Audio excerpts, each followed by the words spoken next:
प्रिय विद्यार्थी सभी को जय श्री राधे कृष्णा। जैसे कि आप जानते हैं, मैं अपने चैनल दिव्यांश के 96-98 में लगातार आपको वीडियो के माध्यम से इंटर गणित की वीडियो अपने चैनल पर उपलब्ध करा रहे हूँ। यदि आप समय से देखते रहेंगे, बात करते रहेंगे, तो आप आने वाले समय में गणित में एक अच्छा स्कोर बना पाएंगे।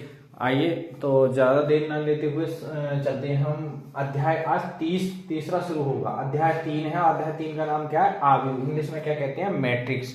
तो देखिए, यदि अध्याय 3 में है क्या, पहले समझने वाली कुछ बातें हैं वो आप समझेंगे, उसके बाद हम चलेंगे सवालों की ओर। तो आइए, मैट्रिक्स है क्या? देखिए, मान लो कोई ए,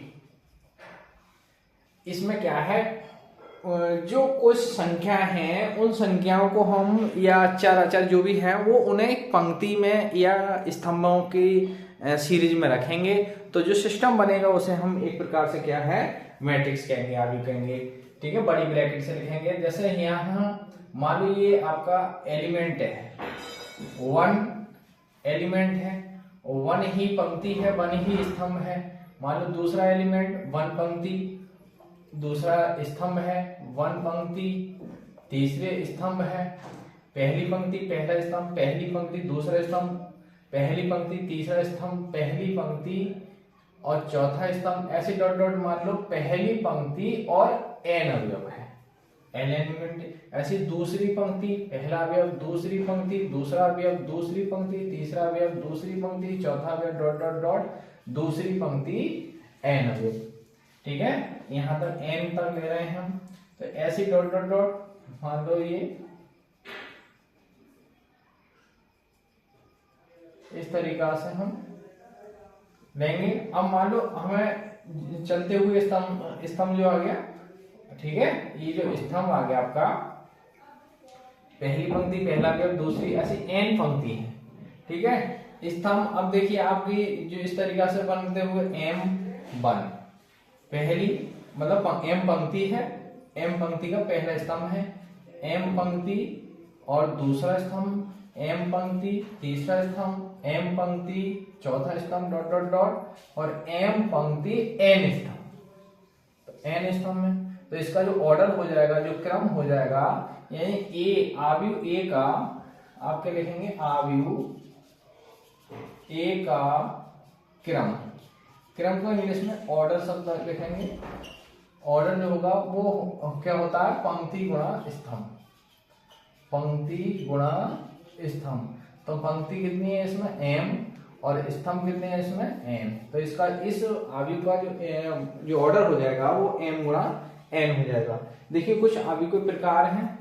तो आव्यूह में m पंक्ति, ध्यान से समझना, पहले पंक्ति लिखी जाती है और फिर स्तंभ लिखे जाते हैं। पंक्ति को हम इस तरीके से r भी कहते हैं, यानी रो, और स्तंभ को कॉलम। और आपको यानी इसको हम r गुणा c भी लिख सकते हैं। ठीक है, r गुणा c। तो आप ये चीज देखें, नोट कर। अब इसको हम जैसे 3x3 का बनाना है, तो 3x3 का बनाने के लिए क्या करेंगे? देखिए, a11, a12, a13, a21, 22, 23, a31, a32, a33। तो 3 ही पंक्ति है इसमें, 3 ही स्तंभ है। तो आप देख सकते हैं इसे। आइए हम आगे चलते हैं, कुछ जानकारी और शेयर करते हैं आपसे। आइए, आव्यूहों के प्रकार, आव्यूहों के प्रकार जानेंगे। प्रकार कितने प्रकार के हैं आपके यहाँ सिलेबस में? तो देखिए, क्या है आपका आव्यूह।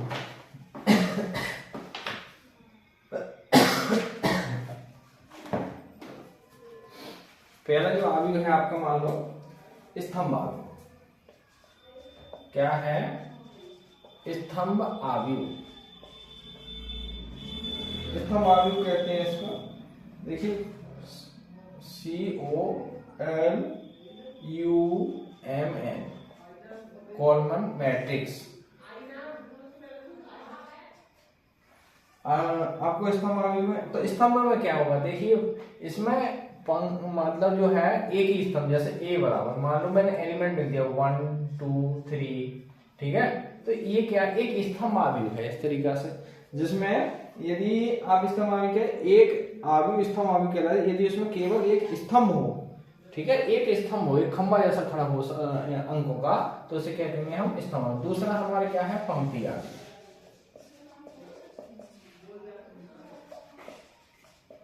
पंक्ति आव्यूह में क्या होगा, तो पंक्ति में हो, जैसे मान लो कोई ए है 1 3 7 9, ये आपका पंक्ति आव्यूह हो गया। तीसरा है आपका वर्ग आव्यूह। वर्ग आव्यूह आपसे पूछा जाए कौन, तो जैसे a 2/2 का, तो 2 बाई मान लो 2 1 और -5 2, कुछ भी हो सकता है, लेकिन 2/2 का मान लो 3/3 का दे दे, तो आप लिख सकते हो 1 2 3 है 5 2 5 3 7 9 4 5, तो ये 3/3 का, 3 ही पंक्ति है 3 ही स्तंभ हो गए। ये वर्ग आव्यूह मतलब वर्ग आव्यूह, 4/4 2/2 ये वर्ग देखें, वर्ग आव्यूह। यानी पंक्तियों की इसमें पंक्तियों की संख्या स्तंभों की संख्या कैसी होगी, बराबर। 3 पंक्तियां देखिए तो 3 ही स्तंभ है, 2 पंक्ति है तो 2 में स्तंभ है। जिसमें पंक्तियों की संख्या और स्तंभों की संख्या बराबर हो तो वर्ग आव्यूह कहेंगे। आइए आगे देखते हैं, आगे आपका है अदिश आव्यूह, विकर्ण आव्यूह, सॉरी, तीसरा नंबर। चौथा नंबर है विकर्ण आव्यूह। विकर्ण आव्यूह क्या होता है, देखिए, जिसका मुख्य विकर्ण जो है कुछ ना कुछ एलिमेंट है, -1 0 0 0 1 0 0 2 0, मतलब मुख्य विकर्ण के जो एलिमेंट हैं वो शून्य नहीं होंगे, बाकी सब एलिमेंट क्या हो सकते हैं आपके, शून्य हो सकते हैं, सॉरी शून्य हो सकते हैं। बाकी मतलब जो मुख्य विकर्ण है, मुख्य विकर्ण के एलिमेंट शून्य नहीं होंगे, शेष सभी अवयव शून्य है, तो वो क्या कहलाएगा, विकर्ण आव्यूह। आइए पांचवा पार्ट है आपका अदिश आव्यूह। अदिश आव्यूह में क्या होता है, मुख्य विकर्ण के जो एलिमेंट हैं वो बराबर होंगे। जैसे मान लो 3 0 0 0 3 0 0 0 3, जो मुख्य विकर्ण के एलिमेंट है, जैसे यहाँ मुख्य विकर्ण के एलिमेंट कुछ भी हो लेकिन मुख्य विकर्ण के एलिमेंट हो तो वो शेष शून्य हो तो क्या है, विकर्ण आव्यूह। और लेकिन मुख्य विकर्ण के अवयव समान हो तो वो अदिश आव्यूह कहलाएगा, ठीक है, अदिश आव्यूह, ठीक है। अब दूसरा है तत्समिक आव्यूह। तत्समिक, तत्समिक इकाई आव्यूह। तो तत्समिक आव्यूह क्या है, इसके मुख्य विकर्ण के अवयव मतलब आपके 1 होगा, बाकी शेष क्या होगा, आपके सभी एलिमेंट 0 होंगे, तो उसे तत्समिक आव्यूह कहते हैं, देखिए, ठीक है। एक है लास्ट है आपका शून्य आव्यूह। शून्य आव्यूह में सभी अवयव कैसे होंगे, शून्य होंगे, बस। तो ये आपके आव्यूह के प्रकार है, कैसा है, स्तंभ आव्यूह जिसमें एक ही स्तंभ हो, पंक्ति आव्यूह जिसमें एक पंक्ति हो, वर्ग आव्यूह जिसमें एलिमेंटों की संख्या समान हो, पंक्तियों की और स्तंभों की संख्या कैसी हो, समान होनी चाहिए, शून्य आव्यूह जिसके सभी एलिमेंट शून्य हो, विकर्ण आव्यूह जिसमें मुख्य विकर्ण के अवयव एलिमेंट को छोड़कर शेष सभी शून्य होंगे, सदिश अदिश आव्यूह, अदिश आव्यूह में मुख्य विकर्ण के एलिमेंट समान होंगे, शेष सभी शून्य होंगे, तत्समिक आव्यूह जिसमें मुख्य विकर्ण के अवयव केवल एक होगा, तो वो सब तत्समिक आव्यूह कहलाएगा, ठीक है। तो ये आव्यूह 7 प्रकार के आपके सिलेबस में है, वो मैंने आपको कंप्लीट करा दिए हैं। आइए अब चलते हैं प्रश्नावली में, प्रश्नावली 3.1 के अंतर्गत। तो आपको क्या है, आपको एक ऑर्डर पता होने चाहिए, किसी भी आव्यूह का ऑर्डर क्या होता है, पंक्ति गुणा स्तंभ। कितनी पंक्तियां, आप पंक्ति गिन लेंगे, ठीक है, और स्तंभ गिन लेंगे, स्तंभ कितने हैं तो स्तंभ और पंक्तियों को गिन लेंगे, काउंट कर लेंगे, वो उसका ऑर्डर हो जाएगा, क्रम हो जाएगा। और आव्यूह कितने प्रकार के हैं, कोई भी एक परिभाषा आ सकती है, तो इसमें एक स्तंभ हो, शेष पंक्ति जिसमें केवल एक स्तंभ हो, वो स्तंभ आव्यूह, केवल एक पंक्ति वो पंक्ति आव्यूह। वर्ग आव्यूह जिसमें क्या कहता है, पंक्ति और स्तंभों की संख्या समान होता है, उसे वर्ग आव्यूह। जिसमें सभी एलिमेंट शून्य हो उसे शून्य आव्यूह। विकर्ण आव्यूह में मुख्य विकर्ण के एलिमेंट कुछ भी हो, शेष सभी शून्य हो। अदिश आव्यूह मुख्य विकर्ण के एलिमेंट समान हो, अदिश आव्यूह। और तत्समिक आव्यूह मुख्य विकर्ण के अवयव जो एलिमेंट है वो 1 हो, इकाई हो, ठीक है। ये तत्समिक आव्यूह या इकाई आव्यूह भी इसे कहते हैं। तो आइए प्रश्नावली चलते हैं हम 3.1 की ओर, ये आप नोट कर सकते हैं, ये आव्यूह के प्रकार है।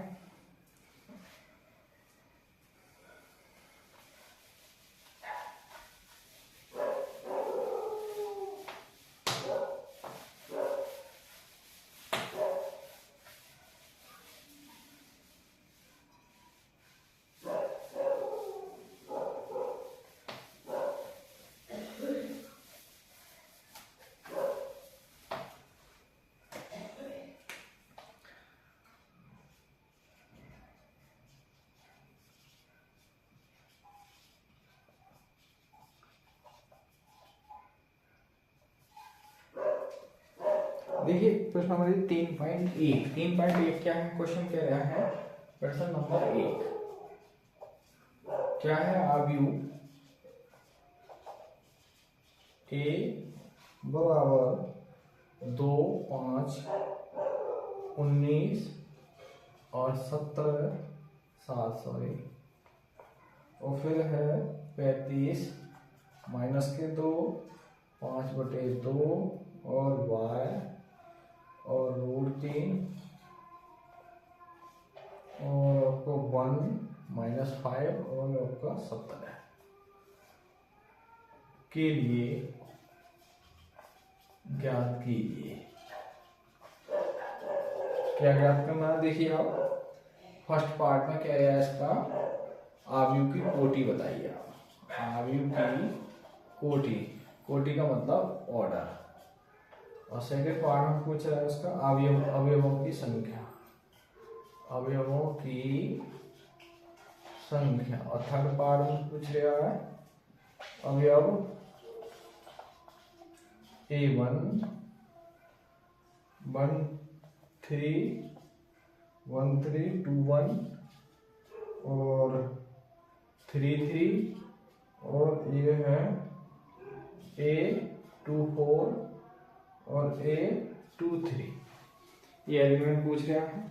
तो जब ये काम कर लेंगे, अभी कोटि बताएंगे, अवयवों की संख्या बता देंगे, तो सवाल नंबर जो 1 है वो हमारा क्या हो जाएगा, कंप्लीट हो जाएगा। तो आइए देखिए सवाल के उसका हल देखते हैं। इसका हल क्या है? देखिए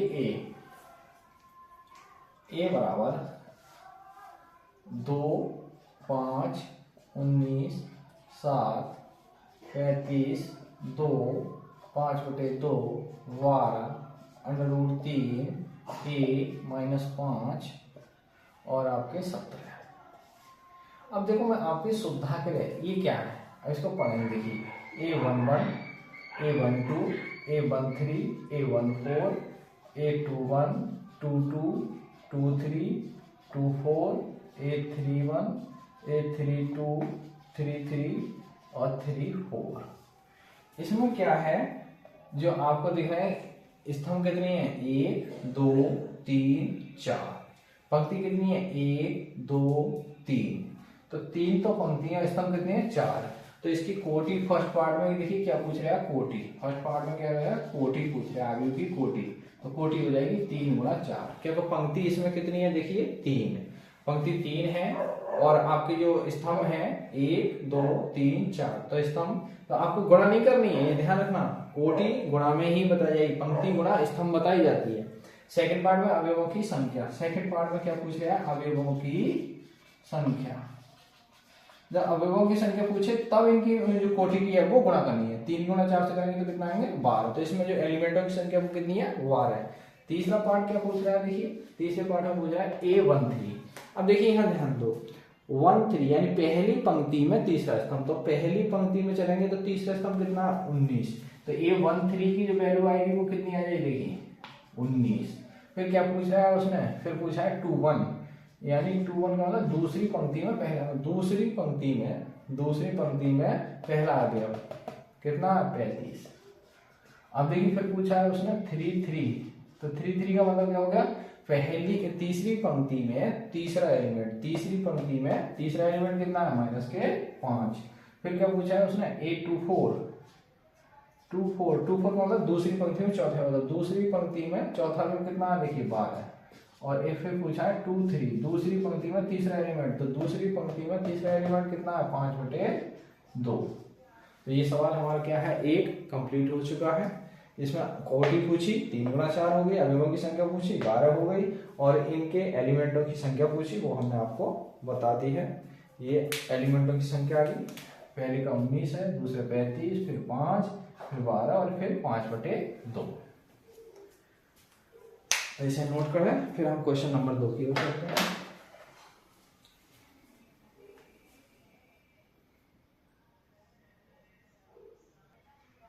आइए विद्यार्थियों क्वेश्चन चलते हैं हम 2 की ओर। 3.1 प्रश्नावली में क्वेश्चन नंबर 2 है, यदि किसी आव्यूह में 24 अवयव हैं, कितने एलिमेंट हैं? 24 अवयव हैं, तो इसकी संभाव्य कोटियां क्या है? और यदि इसमें 13 अवयव हैं तो कोटियां क्या होंगी?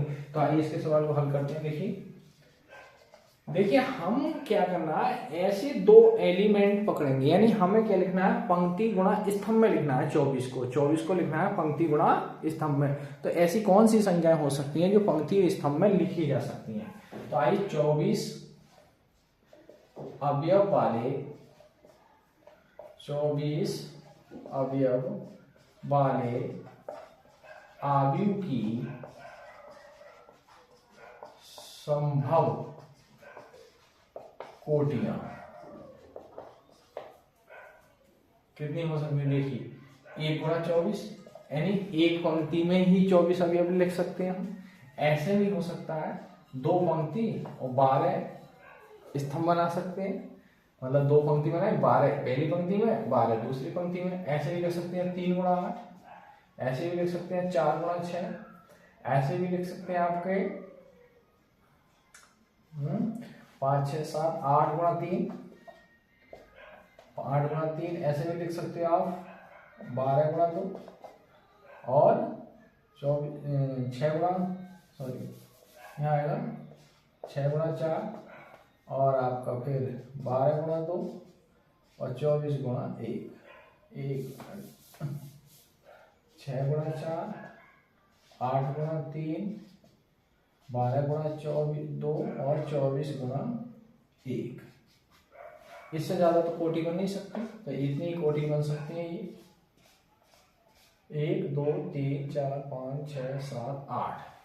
ठीक है, तो 8 कोटियां बन सकती हैं। आई सेकंड पार्ट में क्या पूछा है, ये फर्स्ट पार्ट हो गया एक प्रकार से। सेकंड पार्ट में अवयव 13 अवयव वाले आयु की संभव कोटियां। तो संभव कोटियां क्या हो सकती है? देखिए 1 गुणा 13 हो सकती है या फिर 13 गुणा 1 हो सकती है, 2 ही है हो सकती है, तीसरी इसकी होगी ही नहीं। ठीक है, तो ये प्रश्न नंबर 2 ये क्या है, लगभग कंप्लीट हो सकता है, कंप्लीट हुआ है। तो आइए अब प्रश्न नंबर हम 3 से नेक्स्ट वीडियो में आपको देखने को मिलेगा। आप हमारे चैनल दिव्यास के 96 में लगातार बने रहिए, अपडेट करते रहिए, जिससे आपका गणित में एक अच्छा स्कोर आ सके और आप एक गणित में अग्रणी छात्र बन सकें। तो आइए आज की वीडियो यहीं विराम करते हुए सभी को जय श्री राधे कृष्ण, जय हिंद, जय भारत।